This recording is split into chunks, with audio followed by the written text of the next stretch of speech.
E a cara de Jesus, como que ele era? A fisionomia dele? Porque isso é uma questão. Sim.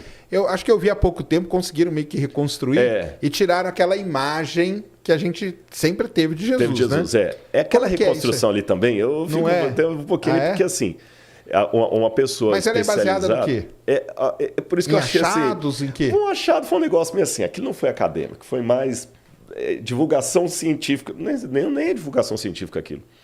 Foi um sensacionalismo da mídia, porque tem a ciência séria, tem um estudo acadêmico sério, tem Mas o populacho. existe um estudo sobre a fisionomia, como que era Jesus? Não, isso aí pouco importa pra galera? Pouco importa pra galera. Mas ele era o quê? Ele era parecido com o pessoal que vivia naquela época lá. Exatamente, pronto. O que é esse intermédio aqui? Não é nem céu, nem inferno, é purgatório, que é o limbo, né?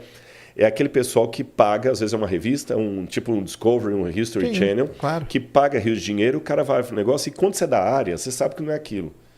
Por exemplo, às vezes pode pegar alguém e falar assim, nossa, mas agora descobriram um quasar que assim, papapá, e o quasar emite de si por segundo, ele viaja 98% da velocidade da luz, e isso aí vai revolucionar o mundo, o quasar, tudo. Aí eu, Rodrigo, sou leigo, e falo assim, cara, descobri o negócio do quasar, agora o mundo pode acabar. Não é nada disso, o negócio do quasar já existe há muito tempo, não é bem isso que estão colocando aí. Você vai me alertar. Na área da arqueologia, a mesma coisa. O que eles pegaram? Eles pegaram um crânio, supostamente de um judeu do primeiro século. Não se tem certeza se o crânio é de um judeu do primeiro século. Entendi. Porque você sabe que restos humanos... Engraçado, aí o Pirula explicaria isso melhor do que eu, que é a área dele de biologia, mas o osso humano desintegra muito mais rápido que o osso de animal. Sim. Pirula, se eu estiver falando bobagem, que você me corrige depois, manda uma mensagem, mas pela arqueologia a gente nota que quando a gente encontra... Eu já escavei, já encontrei osso animal e osso humano no mesmo sítio arqueológico. O animal, ele está mais durinho. O humano vai se esfarelando com mais facilidade. Entendi. Eu não sei se foi ali. Eu sei que é difícil encontrar um crânio do primeiro século assim. Pá. Segundo, por leis religiosas que tem nos países do Oriente Médio, judeus e muçulmanos, eles não emprestam um crânio humano para fazer um negócio daquele assim gratuito. Você está entendendo? Porque tem uma respeitabilidade pela pessoa humana. Existe uma ética. Você não pode pegar assim, é um cadáver. Não, tem um respeito, é um ser humano. Foi um ser humano. Então, primeiro, aquele crânio ali, qual a procedência dele? Ninguém sabe. Entendi. Segundo, quando fizeram a reconstituição lá, aí assim, dá todo um viés assim, laboratorial, o cara de jaleco, olhando no microscópio, tá, a medicina forense e tudo e tal. Você sabe que tem coisas que você não tem como reconstituir. A cartilagem. Eu posso ter uma ideia que o camarada tinha um nariz negroide, porque ele era daquela parte da África subsaariana e tudo mais. Eu posso sugerir que o sujeito fosse loiro porque ele foi encontrado lá na Sibéria e era o pessoal mais branco, mais caucasiano. Eu posso sugerir isso. Mas orelha, cartilagem, nariz, pelo, cabelo, não tem como você saber. Pode saber se era homem, se era mulher, se era velho, se era criança, se era adulto.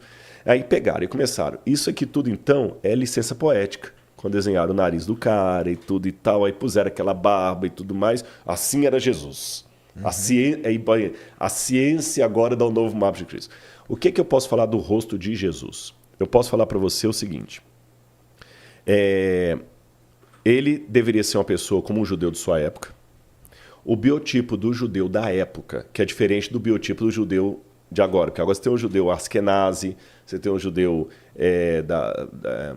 da Espanha, o sefaradita, tem o judeu da Polônia. Então, quer dizer, tem vários tipos de judeus. Aí foi misturando, né? Tem o judeu etíope.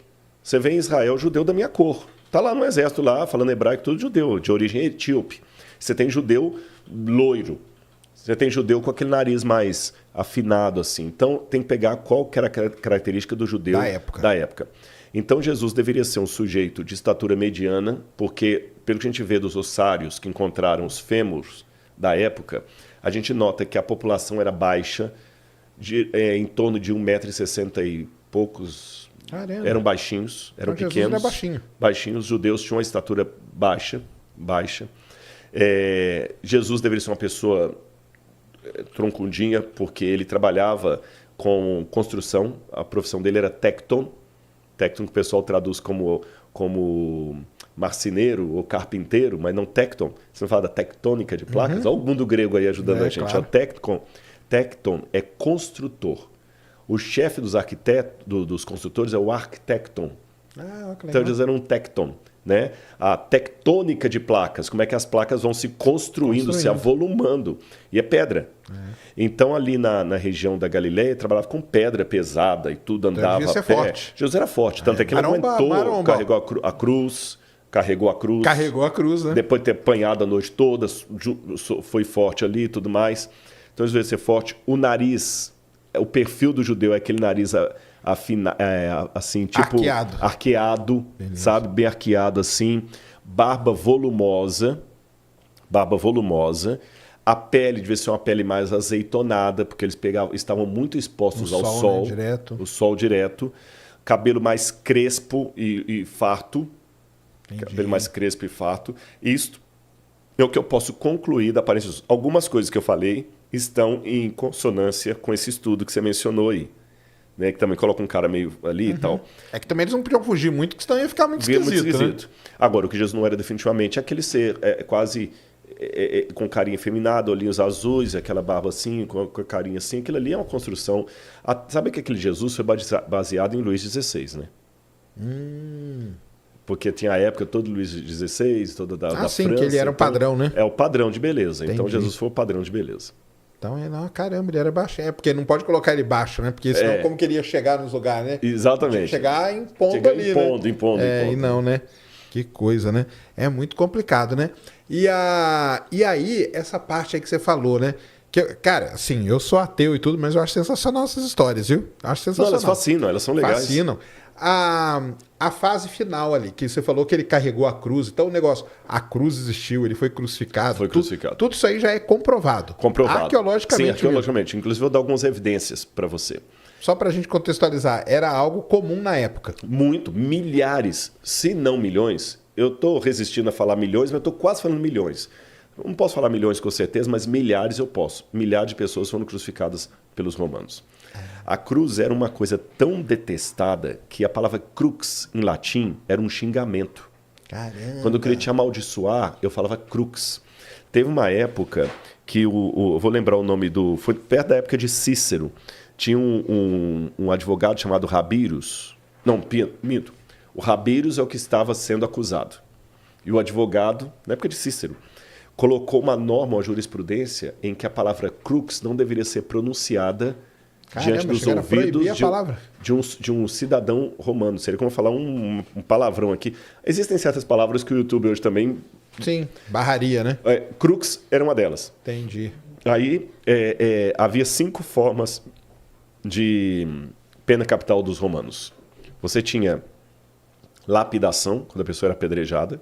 Você tinha o cremácio, quando a pessoa era cremada viva. Você tinha o afogamento... Tinha mais uma que eu esqueci, a última, que era a crucifixão. E era considerada a pior de todas. A pior de todas? A pior de todas. Caramba. Aí, por que só encontramos 3 exemplares de crucificados até hoje? Porque o crucificado não tinha direito a um sepultamento digno. O corpo dele era jogado num lixão chamado putenescum. Olha só. De onde vem a palavra PUTA, que significa putrefazer. Aí muitos até pegavam isso e falavam o seguinte, é mito da Bíblia que Jesus foi sepultado no túmulo de José de Arimateia, porque os romanos... jogava o corpo ali. Só que encontramos já 3 exemplares que fugiram à regra. Um encontrado na Itália, acho que foi na Itália, o outro foi em Roma e o outro em Israel. O de Israel foi o primeiro a ser encontrado. Em 1969, perto da Guerra de 6 Dias, estavam reconstruindo Jerusalém depois da guerra, e tinha um bairro lá, que existe até hoje, chamado Givat Hamivtar. Os tratores passaram e bateram num túmulo antigo. Caramba. E dentro desse túmulo tinha uma caixa de pedra que nós chamamos de ossário ou ossuário. Porque a pessoa, depois que morria... É interessante, o sepultamento era 1 ano depois de sua morte. Caramba! Porque você morria, o seu corpo era colocado no sepulcro, que era uma caverna.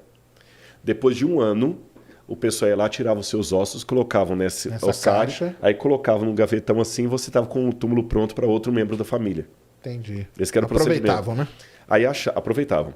Acharam esse ossário. Aí estava o nome escrito do sujeito lá, Yohanan ben Hagakol. 1,63 m de altura. Lembra que eu falei que todo mundo era baixinho? E aí, quando pegaram, viram que como é o nome aqui abaixo do fêmur, a tíbia, né? Não, a tíbia é do braço. Esqueci, gente, agora deu um branco. Eu não sei. Aqui da canela aqui. Estavam quebrados. Vê se você acha aí. Estavam quebrados os ossos. E não foi quebrado de ação do tempo, não. Foi deliberadamente quebrado com uma pancada. Fíbula. Não, acho que é a tíbia. É tíbia mesmo. É a tíbia, né? Isso. Então eu falei tíbia. Eu tinha falado tíbia aquela hora. É a tíbia mesmo. Abaixo do joelho. Isso, bem abaixo do joelho. Estava quebrada essa parte, é a tíbia. E alguém quebrou aquilo ali. E eles falaram, interessante. E no calcanhar tinha um prego romano crucificado, enfiado. Caramba. No calcanhar, na cartilagem. Tava lá o prego. Estava lá o prego. Então, viram que foi o único exemplar de um crucificado. Aí o pessoal da Universidade Hebraica, doutor de Saferes, tinha outros médicos, doutor Zias, fizeram um levantamento técnico, como é que seria... Aí vem a medicina forense. Tá vendo como é que a arqueologia lida com várias outras áreas? Até a astronomia, quando a gente estuda a astronomia babilônica. Sim, a astronomia, ela por causa do jeito que o pessoal falava, né? Eclipses e coisas, exatamente, né? e tal. Aí perceberam que era um crucificado e levantaram. Então, a forma como Jesus estava crucificado... Tem como mostrar alguma coisa aqui? Tem, qualquer coisa. Se você escrever aí Crucifixion Archaeology, só coloca assim em inglês, vai ficar mais fácil de achar. Aí coloca nas imagens que eu já vou mostrar qual. Crucifixion Archaeology. Aí o que acontece? O formato como o sujeito era colocado na cruz era muito assim diferente do que os livros mostravam. Pode colocar nas imagens ali, por favor. Posso ir aí rapidinho? Não, ele vai passar aqui? Pronto, fica mais fácil. Olha aqui, olha. Olha o osso que encontraram. Abre esse aqui, por favor. Qual? Esse aqui, ó. Esse aqui vai. Isso. Deixa eu aumentar aí. Caramba, cara, encontraram assim Olha lá, um prego mesmo. Olha o prego. Olha lá, tá vendo? Que doideira. Saindo no calcanhar dele. E se você voltar lá, eu vou mostrar como é que a gente agora Mas deduz. até essa descoberta, a crucificação, então, era meio que um negócio que você não sabia. Exatamente. Na verdade, esse aqui é o que foi encontrado na Inglaterra. O da de Israel Romana. é desse aqui, ó. O de Israel é esse aqui, ó. O de cima. O de cima. Pode ser esse também, não tem problema, não. Pode ser esse aí. Se você tiver com boa resolução. Pronto. Aqui, é lógico, isso aqui é um desenho de como ele estaria originalmente. Sim, claro. E ali o original Ali tá foi ali o prego encontrado. ali, ó. Aham. E o prego está torto, porque imaginam que eles batiam e depois batiam no prego aqui para poder enfiar. Não é à E toa que o negócio a era foda. posição do sujeito, ó, veja bem, não é na planta do pé, como você vê nas imagens. É verdade. Tá vendo, olha? Agora, volta, por favor, nas imagens que eu vou ver a posição dele, alguma mais... Essa aqui, ó. Essa aqui. Isso. Caramba, Seria é essa assim, a cara? ideia do crucificado, com a diferença que aí o sujeito está amarrado. Na verdade, as mãos eram pregadas. Aí o prego na mão era na mão mesmo, na era mão aqui no mesmo, meio. no Tá. meio. E aqui, A diferença é o pé, então. o pé do lado, e aqui o sujeito ficava sentado num banquinho chamado sedícula. Então, onde está aí a parte aí do baixo ventre, tinha Sim. um banquinho. Ele está sentado. Ele está sentado e aqui. Mas você percebeu que ao fazer que assim minha voz mudou? Então você fica numa posição incômoda e daqui a pouquinho você vai Quantos dias perdendo eles ar. ficavam? É isso que é interessante. Os romanos eles faziam a crucifixão para durar vários dias, provocando dor. Dificilmente alguém morria pela cruz. Ele morria de insolação, Certo. desidratação. Era mais uma tortura, né? E Uma Jesus tortura. morreu com 3 horas. 3 horas. Isso foi um surpresa. Tanto é que o soldado romano falou assim, mas ele já morreu. Não era para morrer tão rápido assim.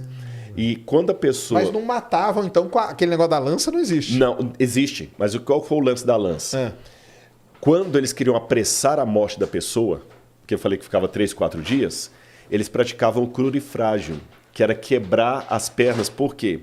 Se eu tivesse na posição desse sujeito aqui, assim, sentado na cadeira, vocês perceberam em casa que a minha voz mudou de tom? Porque eu estou atrofiando aqui os pulmões. E nessa posição, o ciático também fica todo exprimido Sim, ali. claro. E eu vou perdendo fôlego com o tempo, vai perdendo fôlego. E para respirar, você tem que levantar e cair de novo. Então, a cruz era uma coisa horrorosa de se contemplar. Cara, era horrorosa mesmo. E quando você quer apressar a morte da pessoa, você quebra Porque as aí não tem pernas. como ele levantar. Aí ele morre mais rápido. Aí você vai no Evangelho, fala que estava um rebu em Jerusalém, época da Pêssar, da Páscoa. Tinha um grupo que queria crucificar Jesus, mas ficou com medo de ter uma reação dos partidários de Jesus. Aí falaram o seguinte, olha, Jesus morreu. Não, confirma se morreu mesmo. Aí que o sujeito pegou a lança e enfiou. Ah, entendi. Aqui. Então não foi a lança que matou ele. Não. A lança foi para confirmar se ele Confirmar estava a morto morte ou dele. não. E como viram que ele já estava morto, eles quebraram as pernas dos ladrões que estavam do lado. O Evangelho fala isso, mas não fala por que quebraram as pernas. Mas agora, aí vem o cruzamento da arqueologia com a Bíblia. Eu sei que quebravam as pernas para apressar a morte dos 2 ladrões. Mas de Jesus nunca foi encontrado nada disso. Nada. Nem a cruz, Nem não a cruz, existe, nada. O mito do encontro da cruz é de Helena, mãe de Constantino, que foi lá no IV século, que encontrou o pedaço da cruz de Jesus. Aí uma parte está lá na Maison du Trésor, lá da Igreja Notre-Dame de Paris. Outra parte está lá em Jerusalém. Mas assim, até uma ironia de Lutero, que diz que encontraram tantos pedaços da cruz de Jesus que conseguiram construir 2 arcas de Noé e ainda sobrou um bercinho, né? Então, quer dizer... Tinha tanta gente que fala que encontrou. com tanto pedaço da cruz, deu para construir 2 arcas de Noé e ainda sobrou um bercinho.